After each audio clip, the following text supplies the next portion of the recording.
Maithili TikTok music के मनमोहक गीत जरूर सुने और अच्छा लगे तो चैनल को सब्सक्राइब करें। मिता रो एकटा बात कहियो की रो कहना रो जहिया से मंगला के बियाह भेले छौरा हरदम कन्या में सटले रहे छै। रो तोरो यहाँ हाल है तो अच्छा से केना रो आना बैठ बताबै छियो ठीके छै। मां गायत्री रिकॉर्डिंग स्टूडियो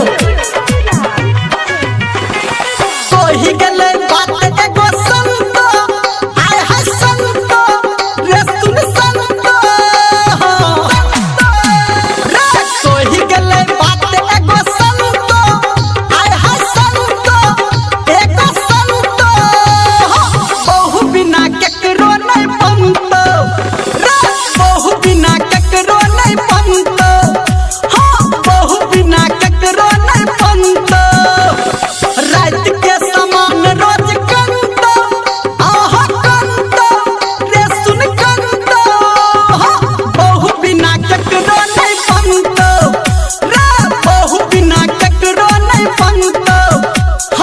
बहु बिना केकरो नहीं पंत बुझली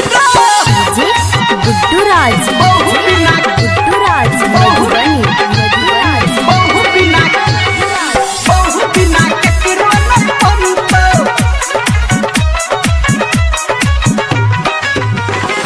खाना बने तो कपड़ा हाथ धोतो खाना बने तो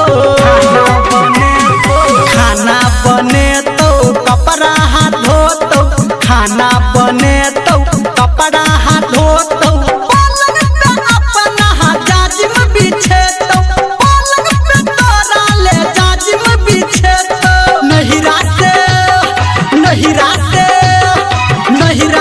खीर पूरी अनतो हे रे अनतो रे सुन अनतो बहु बिना केकरो नहीं बनतो बहु बिना केकरो नहीं बनतो रे बहु बिना कखनो नहीं बनतो गुड्डू राज बहु बिना मधुबनी बहु बिना केकरो नहीं बनतो। अभी आप सुन रहे हैं सावरिया म्यूजिक।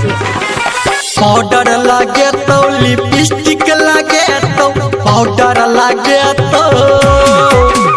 रे पाउडर लगे तो लिपस्टिक लगे तो पाउडर लगे तो लिपस्टिक लगे